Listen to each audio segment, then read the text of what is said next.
मैं दीपक Bartwal education academy के online platform पर आपका स्वागत करता हूं।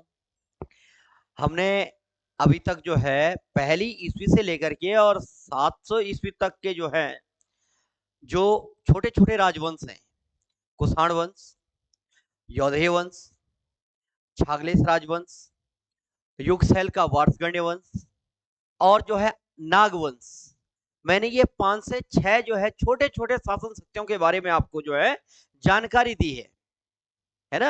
अब मैं आज एक नया टॉपिक जो है शुरू कर रहा हूं, जिसे पौरव राजवंश के नाम से जो है जाना जाता है। आज जो है शुरू हो रहा है पौरव राजवंश।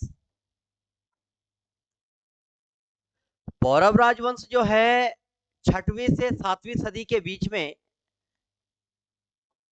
600 ईस्वी से लेकर के और 700 ईस्वी के बीच में उत्तराखंड की एक महान राजनीतिक शक्ति के रूप में जो है पढ़ा जाता है, पहचाना जाता है, या इसके बारे में जो है हम जो है प्रमाणित करते हैं।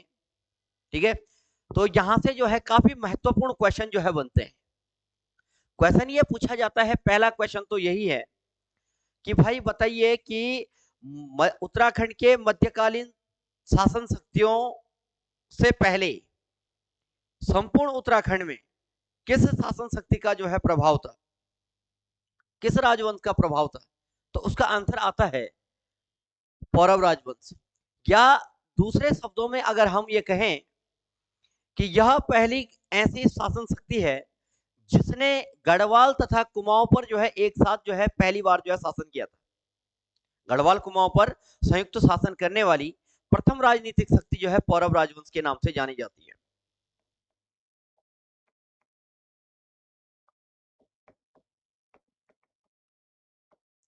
कुमाऊं, गढ़वाल तथा कुमाऊं पर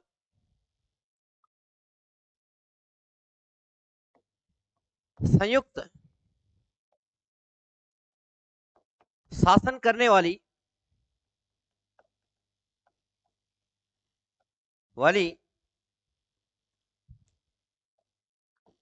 प्रथम राजवंश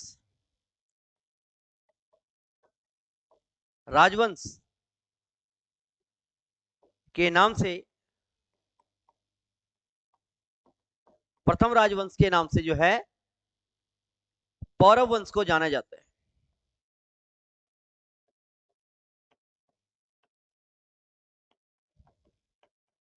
जानते हैं, क्वेश्चन पूछा जाता है सबसे पहले जो है संयुक्त शासन गढ़वाल कुमाऊं पर जो है संयुक्त शासन करने की जो जानकारी है वो सबसे पहले जो है पौरव राजवंश से हमको जो है प्राप्त होती है। भाई कैसे होती है उसको मैं अभी आगे जो है जो ताम्रपत्र हैं, जो इतिहासकारों के तथ्य हैं उनसे क्लियर हो जाता है। लेकिन ये तथ्य पेपर में पूछा जाता है, ये फैक्ट पेपर में पूछा जाता है कि गढ़वाल कुमाऊं पर जो है संयुक्त शासन करने वाली पहली राजनीतिक शक्ति ये थी पौरव वंश। क्योंकि कार्तिकेयपुर राजवंश से पहले या कत्यूरी राजवंश से पहले यही थे। ठीक है, तो जो है मुख्य रूप से ये जो है एक राजवंश के रूप में जो है पहला राजवंश है जिसने जो है ये किया था, ये याद रखना है। दूसरी बात जो है इसके बारे में ये याद रखना है कि मध्यकालीन 3 राजनीतिक शक्तियों से पहले या 3 राजनीतिक राजवंशों से पहले सबसे हम जो है पौरव राजवंश को पढ़ते हैं।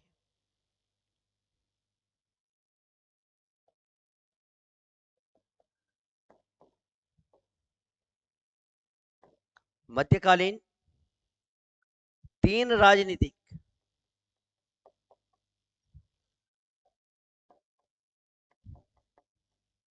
शक्तियों या राजवंश से पहले पौरव राजवंश को पढ़ा जाता है।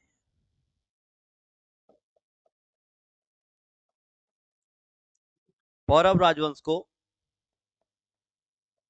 उत्तराखंड में पढ़ते हैं। उत्तराखंड में जो है पढ़ते हैं।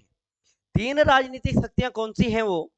तो 3 राजनीतिक शक्तियों में पहला आता है कार्तिकेयपुर राजवंश,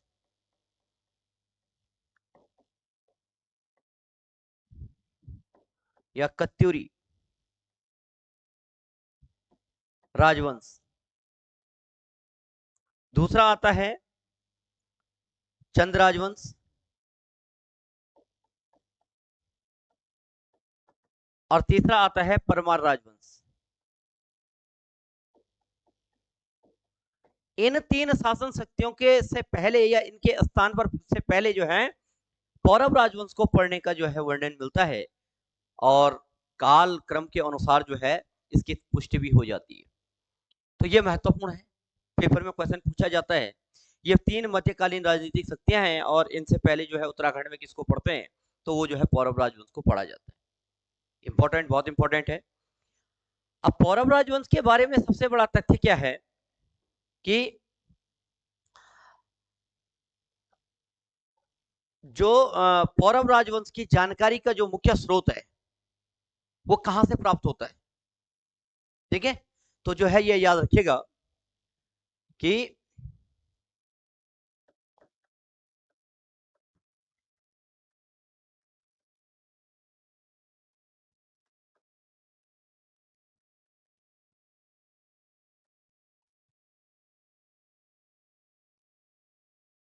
आधार या स्रोत हम कह सकते हैं। बेस क्या है इस वंश को पढ़ने का, मैंने अभी तक जो है सभी के जो है बेस बताए। निराधार हम किसी को नहीं पढ़ रहे हैं, चाहे मौर्यों का मैंने बताया हो, चाहे कुषाणों का मैंने बताया हो, चाहे शुंग का मैंने बताया हो। मैंने हर शासन शक्ति को पढ़ने का जो है जो आधार है, बेस है, किसी की मुद्रा है तो किसी के अभिलेख है, वो मैंने जो है डिस्क्राइब किए हैं। तो यहाँ पर भी हमको जो है बेस बताना है कि हम किस आधार पर जो है पौरव राजवंश को पढ़ते हैं, है ना। तो जो है हम सबसे पहले पढ़ते हैं कि 1915 में 1915 में तालेश्वर मंदिर अल्मोड़ा से 5 ताम्रपत्र प्राप्त हुए हैं। तालेश्वर मंदिर अल्मोड़ा से 5 ताम्रपत्र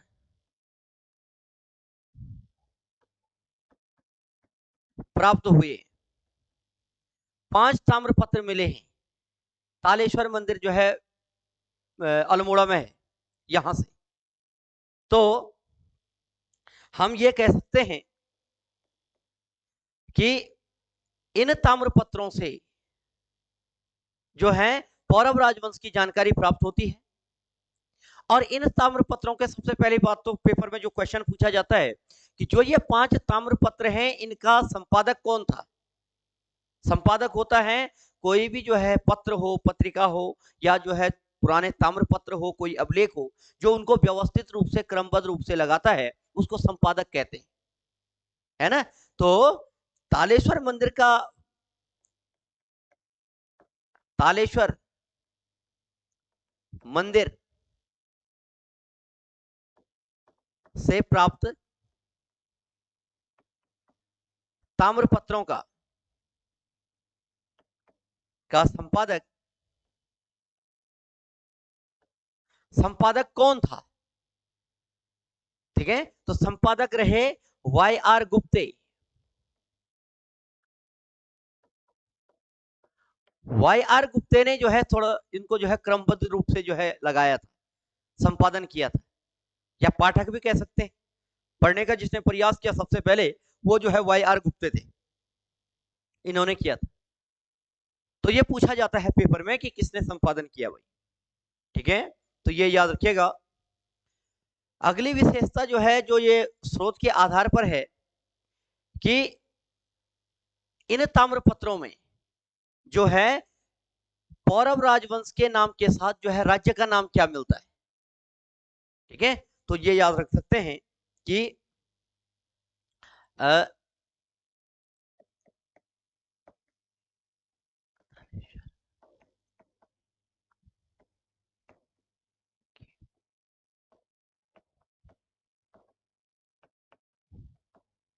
तालेश्वर मंदिर के अभिलेखों में,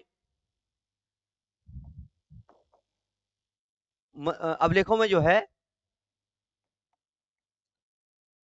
पौरव राजवंश। तालेश्वर मंदिर के अभिलेखों में जो है पौरव राजवंश की मूल जानकारी मिलती है। जानकारी प्राप्त होती है। मूल जानकारी मैं इसलिए कह रहा हूं,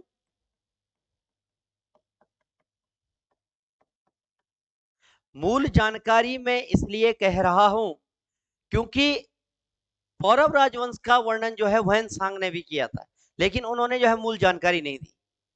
फिर जब जो है वैन सांग जब 634 ईस्वी में उत्तराखंड आया था, तो उसने भी इस राजवंश का जो है उल्लेख किया था, है ना। तो जो है मुख्य रूप से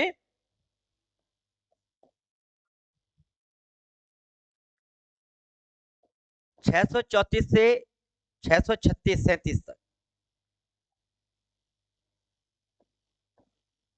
ईस्वी, 634 से 636 ईस्वी में उत्तराखंड का भ्रमण करने वाले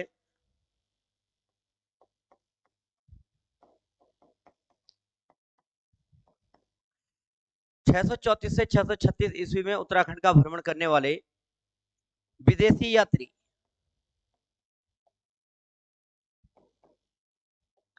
यात्री वैन सांग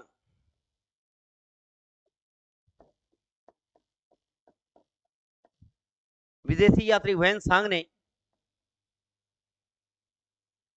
भी पौरव राजवंश की जानकारी दी है।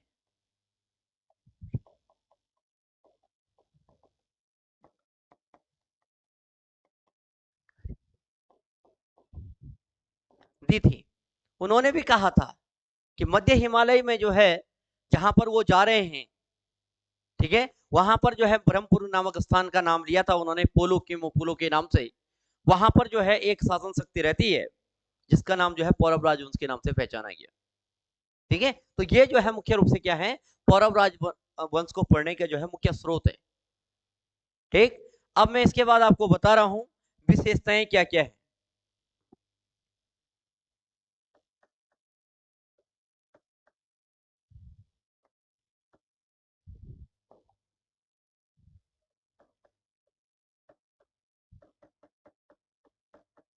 विशेषताएं क्या क्या है, तो सबसे पहले तो पहली विशेषता के रूप में हम ये कह सकते हैं कि जो पौरव राजवंश है उसमें जो है 5 राजाओं के नाम मिलते हैं। 5 राजाओं से संबंधित 5 ताम्रपत्र। तो जो है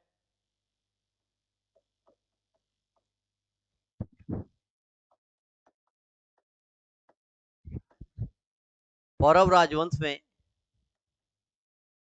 5 राजाओं के नाम मिलते हैं। पौरव राजवंश में 5 राजाओं के नाम का वर्णन है। पौरव राजवंश में जो है 5 राजाओं के नाम का वर्णन है। ये राजा कौन कौन से हैं, तो Vishnu Varman first, Vishnu Varman first,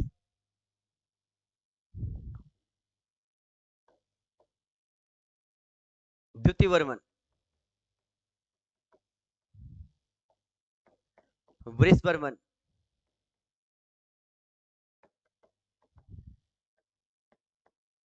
अग्निवर्मन,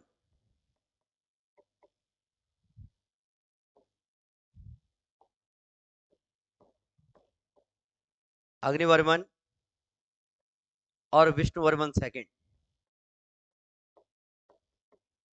Vishnuvarman second,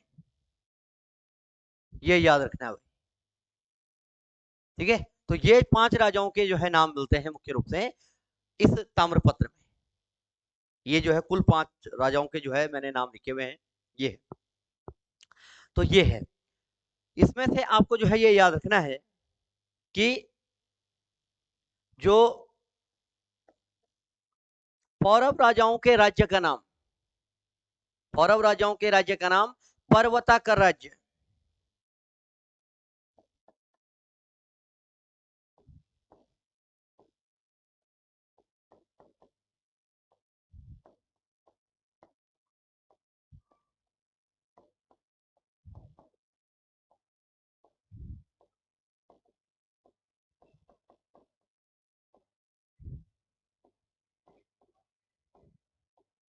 पर्वताकर राज्य मिलता है। पौरव राजाओं के राज्य का नाम जो है पर्वताकर राज्य था। ठीक है, और पर्वताकर राज्य की राजधानी जो है वो ब्रह्मपुर थी।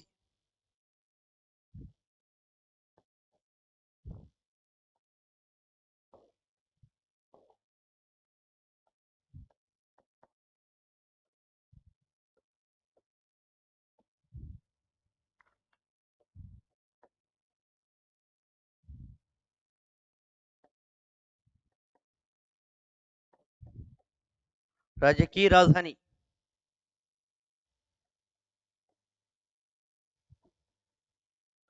राज्य की राजधानी वो थी ब्रह्मपुर।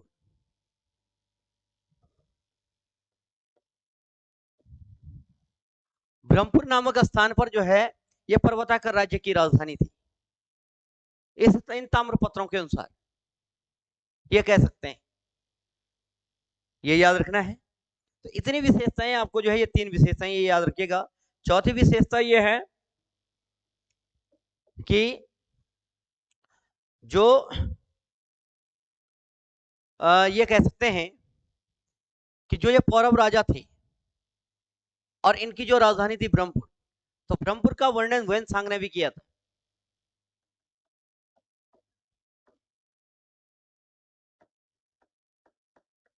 वर्णन ह्वेन यात्री ने भी किया था।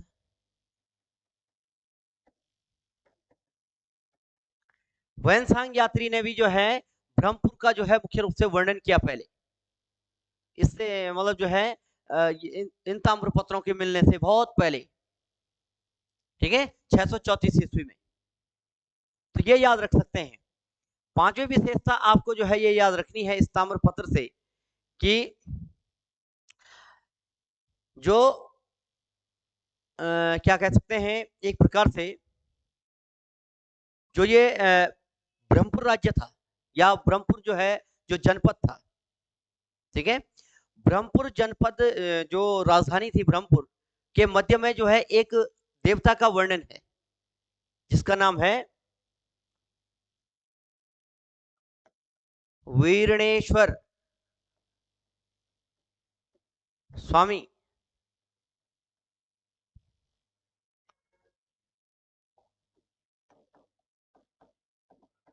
विंसर महादेव। वीणेश्वर स्वामी विंसर महादेव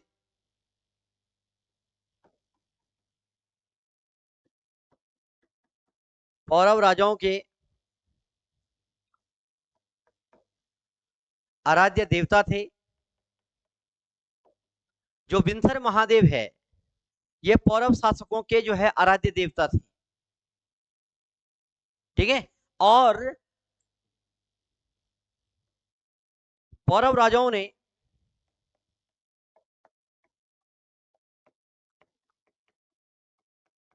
पौरव राजाओं ने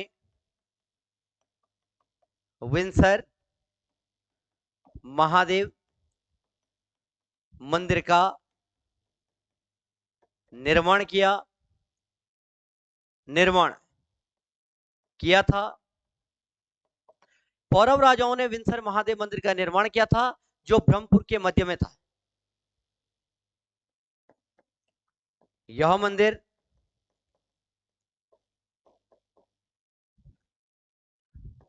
ब्रह्मपुर के मध्य में स्थित था। यह ब्रह्मपुर के बीच में था, मतलब जिसको जो है ब्रह्मपुर कहा गया था राजधानी पौरव शासकों की, उसके बीच में जो है मुख्य रूप से ये जो है।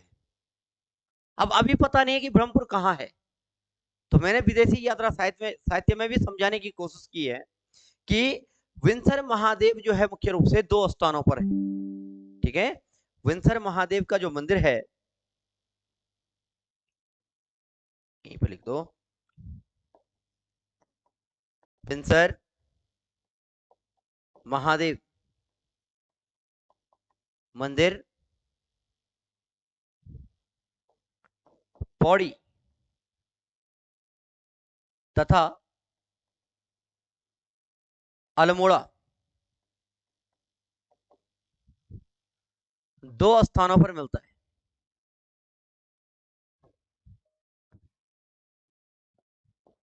स्थित है, दो स्थानों पर स्थित है ये, है ना। तो ये याद रख सकते हैं कि विंसर महादेव पौड़ी तथा अल्मोड़ा में जो है दो स्थानों पर स्थित है। विंसर महादेव मंदिर दो जगहों पर है। अब क्वेश्चन यहां से पूछा जाता है कि ये वर्तमान में ये स्थान कौन सा हो सकता है। तो वर्तमान में जहां पर विंसर महादेव है वो जो है दूधातोली का क्षेत्र आता है।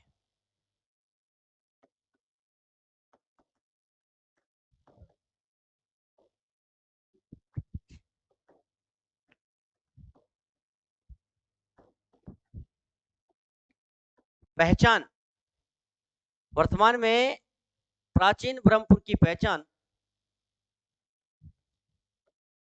दूधातोली के नाम से की जाती है। दूधातोली के नाम से जो है की जाती है। प्राचीन जो ब्रह्मपुर है यानी कि पौरव शासकों का जो ब्रह्मपुर है ये जो है दूधातोली नामक स्थान और उसके मध्य हिमालय का क्षेत्र। तो वैनसांग ने भी मध्य हिमालय का जो है क्षेत्र बताया था ब्रह्मपुर को। ठीक है, तो ये याद रख सकते हैं। इसके अलावा जो है ये भी आता है कि जो दूधातोली है वो 3 जनपदों में फैला हुआ है। आ,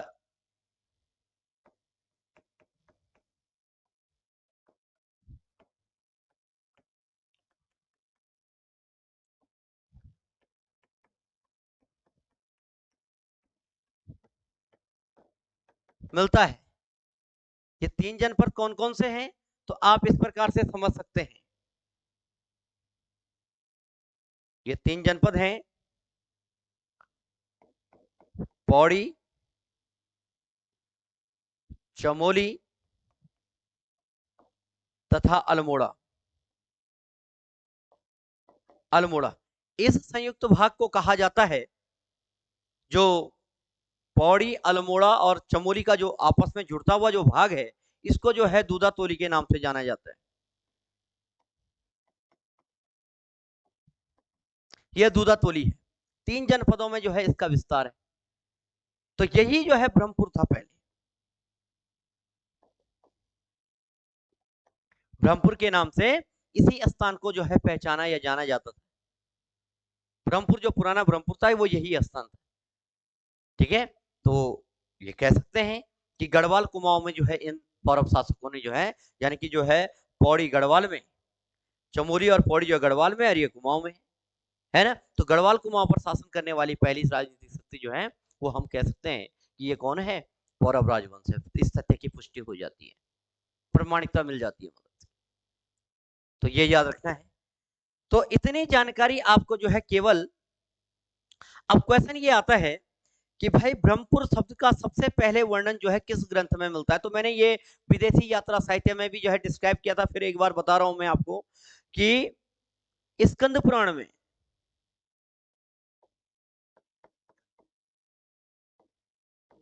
स्कंद पुराण में केदार खंड तथा मानस खंड के संयुक्त क्षेत्र को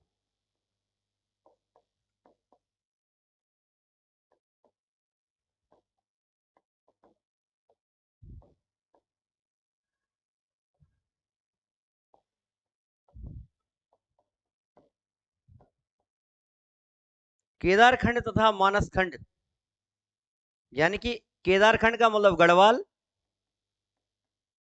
और मानस खंड का मतलब है कुमाऊं के संयुक्त क्षेत्र को ब्रह्मपुर कहा गया।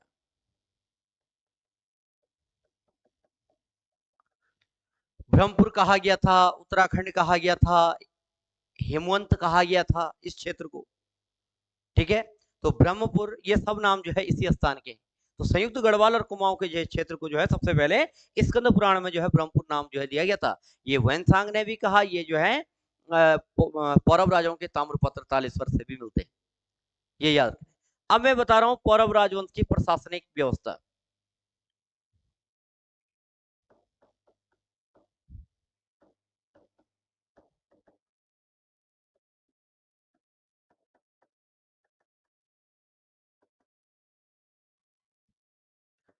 पौरव राजवंश की प्रशासनिक व्यवस्था सबसे पहले जो इन ताम्रपत्रों में जो नाम मिलते हैं, तो ताम्रपत्रों के अनुसार है ये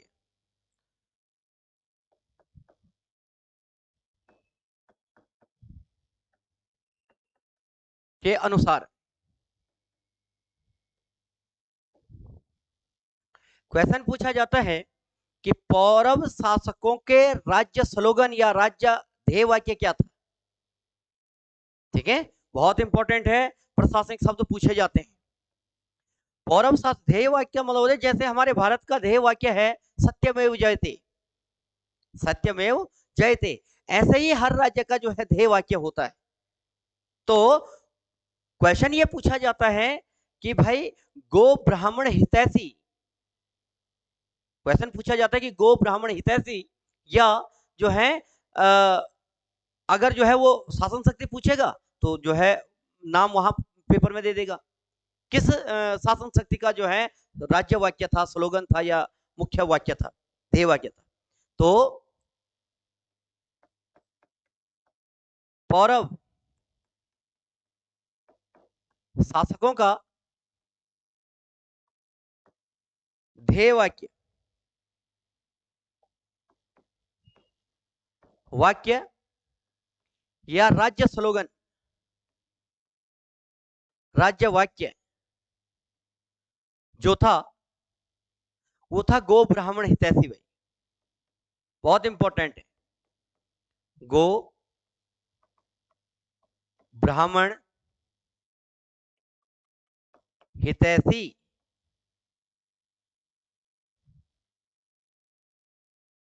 गो ब्राह्मण हितैषी, यानी कि गाय तथा ब्राह्मणों के हित साधने वाले, हित के लिए काम करने वाले, उनके बारे में सोचने वाले, उनको जो है संरक्षण देने वाले जो हैं ये पौरव राजा थे।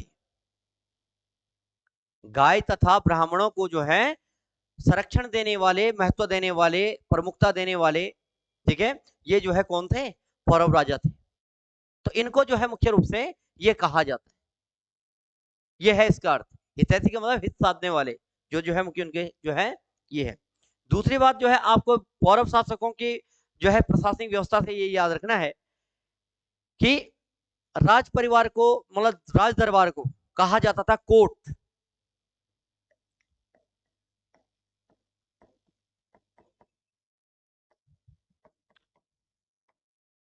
के लिए, राज दरबार के लिए कोर्ट शब्द का प्रयोग प्रयोग किया जाता था। जो राज दरबार के लिए जो है कोर्ट शब्द जो है प्रयोग किया जाता था, राजकोट बोलते हैं जैसे, श्रीकोट बोलते हैं जैसे, ठीक है, इस प्रकार के जो शब्द हैं वो कोर्ट शब्द जो है सबसे पहले प्रयोग हुआ है इनकी प्रशासनिक शब्दों ताम्रपत्रों में, पौरव शासकों के ताम्रपत्रों में मिलता है। ठीक है, और ये भी कह सकते हैं कि राज परिवार का जो है कोर्ट का जो अधिकारी होता है वो कोटाधिकारी या कोटाधिकरण के नाम से उसको जाना जाता था। कोर्ट का मुख्य अधिकारी, कोर्ट का मुख्य अधिकारी कोटाधिकरण या कोटाधिकारी, कोटाधिकारी बहुत इंपॉर्टेंट है जी, पूछा जाता है कि कोटाधिकारी जो है मुख्य रूप से किस शासन शक्ति के जो है समय जो है प्रयोग होता था। तो सबसे पहले पौरव राजाओं से जो है पढ़ना शुरू किया हमने इसको, उससे पहले ऐसी कोई व्यवस्थित जानकारी थी नहीं, तो ये महत्वपूर्ण है। चौथी विशेषता आप याद रख सकते हैं कि जैसे जो राज परिवार का सुरक्षा अधिकारी होता था उसे कहते थे प्रतिहार,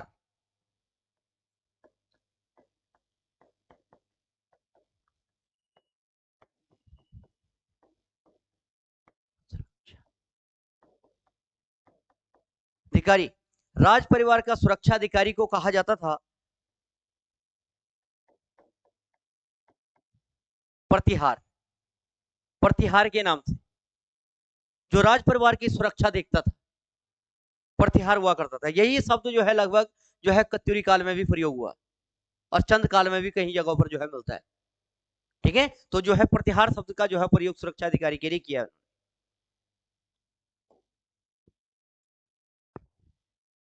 इसके बाद ये कहा जाता है कि गुप्तचर विभाग का प्रमुख कौन था। ठीक है, तो गुप्तचर विभाग का प्रमुख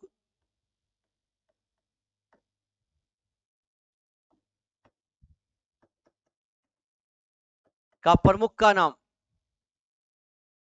गुप्तचर विभाग के प्रमुख को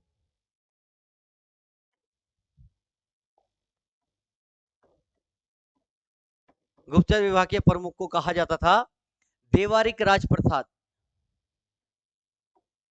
देवारिक राजप्रसाद, देवारिक राजप्रसाद के नाम से जो है जाना जाता था। यह गुप्तचर विभाग का प्रमुख हुआ करता था। गुप्तचर मतलब इंटेलिजेंस का प्रमुख।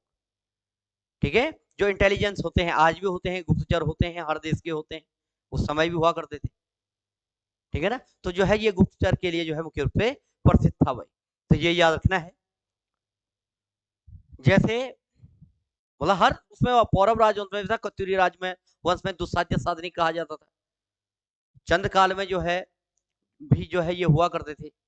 विनेश्वर जोशी का नाम पढ़ते हैं गुप्तचर के रूप में, बहुत सारे के नाम आते हैं। तो इसमें जो है मुख्य रूप से देवारिक राजप्रसाद का जो है पद हुआ करता था। भोजनाधिकारी को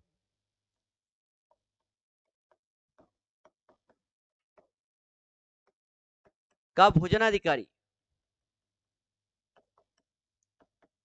राज पर भोजनाधिकारी को सुपरिकारिक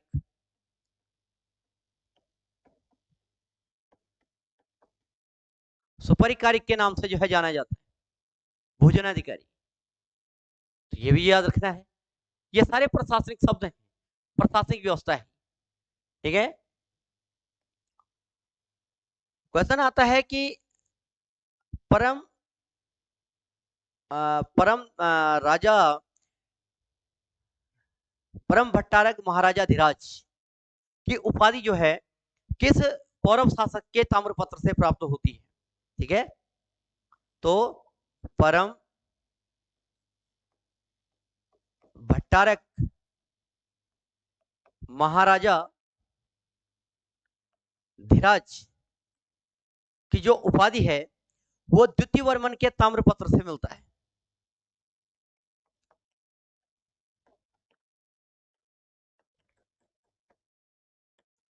द्वितीय वर्मन नाम का जो राजा था, इस राजा के ताम्रपत्र में जो है महाराजा धीराज की उपाधि मिलती है। यह भी पूछा जाता है। पूछा जाता है कि पौरव राजवंश में बाण शैली का प्रयोग जो है किस राजा के ताम्रपत्र में प्रयोग हुआ है। बाण शैली लिखने का जो है जो शैली होती है, ठीक है, तो विष्णुवर्मन सेकंड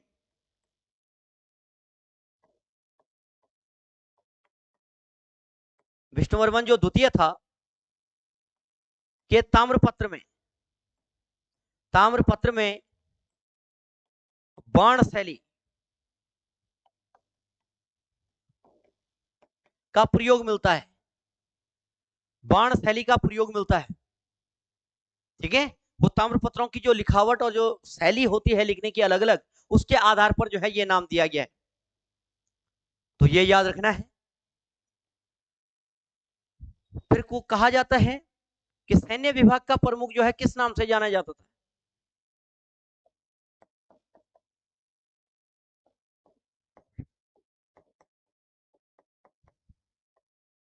का जो है सेनाध्यक्ष,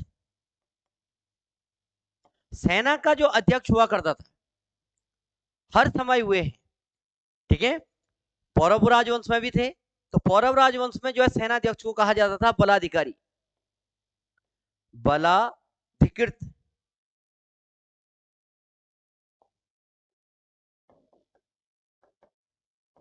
या इसको बलाधिकारी भी कहते थे।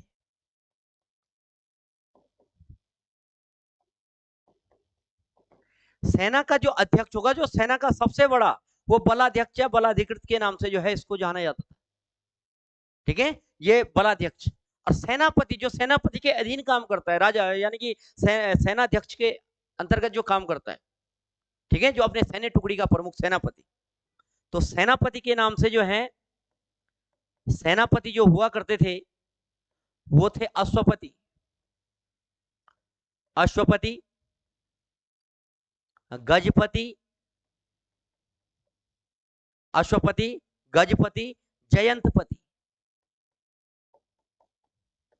जयंतपति के नाम से ये सेना, तो ये बलाधिकारी या बलाधिकृत के नाम से जो है वो जो है सेनाध्यक्ष था। सेनाध्यक्ष के नीचे सेनापति, अश्वपति, गजपति, जयपति, ये सेनाध्यक्ष हुआ करते थे, सॉरी सेनापति हुआ करते थे। सेनापति जो है जो अपने सैन्य टुकड़ी का प्रमुख होता है, और अध्यक्ष होता है पूरे सेना का कमांडर, जो सर्वोच्च अधिकारी होता है। ठीक है, तो जो है मुख्य रूप से ये आपको जो है ये शब्द याद रखने हैं भाई पेपर के लिए, बहुत ही इंपॉर्टेंट है। इसके बाद हम ये कह सकते हैं कि भाई जब हम पौरव राजवंश को कभी भी पढ़ते हैं तो कर नीति थोड़ा जरूर पढ़ी जाती है, कर नीति को पढ़ना बहुत जरूरी होता है। ठीक है, तो यानी कि राजस्व संबंधी शब्द हम कह सकते हैं, राजस्व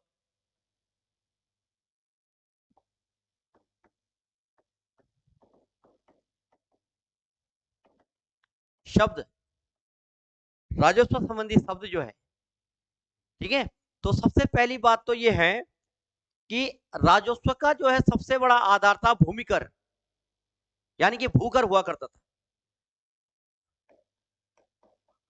राजस्व का मुख्य आधार ये था भूकर, भूमिकर, भूकर, यानी कि भूकर का मतलब होता है भूमिकर। भूमि कर के रूप में जो है मुख्य रूप से ये प्राप्त होता था, भूमिकर।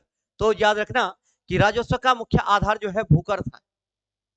ठीक है, भूमिकर को कहा जाता था भाग, है ना, भूमिकर था,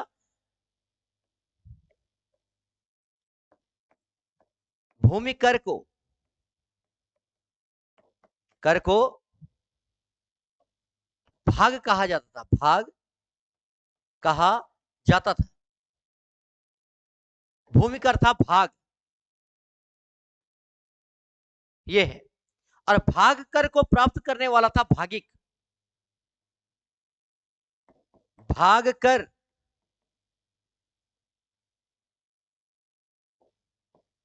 भाग कर प्राप्त करने वाला कर्ता, अधिकारी, भागिक, भागिक के नाम से जो है जाना जाता था। जो भाग कर प्राप्त करता था, भूमि कर प्राप्त करता था, उस अधिकारी को कहा जाता था भागिक, भाई भागिक के नाम से।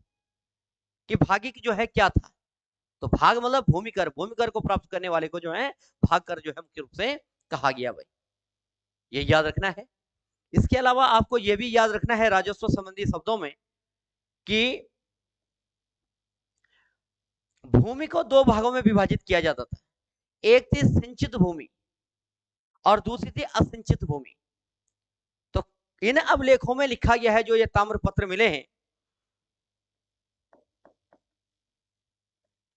पौरव राजवंश में, बहुत इंपॉर्टेंट है, मैं सिंचित, सिंचित का मतलब जो है जिसमें सिंचाई संभव है, रुपाई वाली, जो रुपाई होती है हमारे पहाड़ी क्षेत्रों में, छोटे छोटे बड़े जो खेत होते हैं, सिंचित जो भूमि होती है, सिंचित भूमि को कहा जाता था, सिंचित भूमि को कहा जाता था केदार भूमि,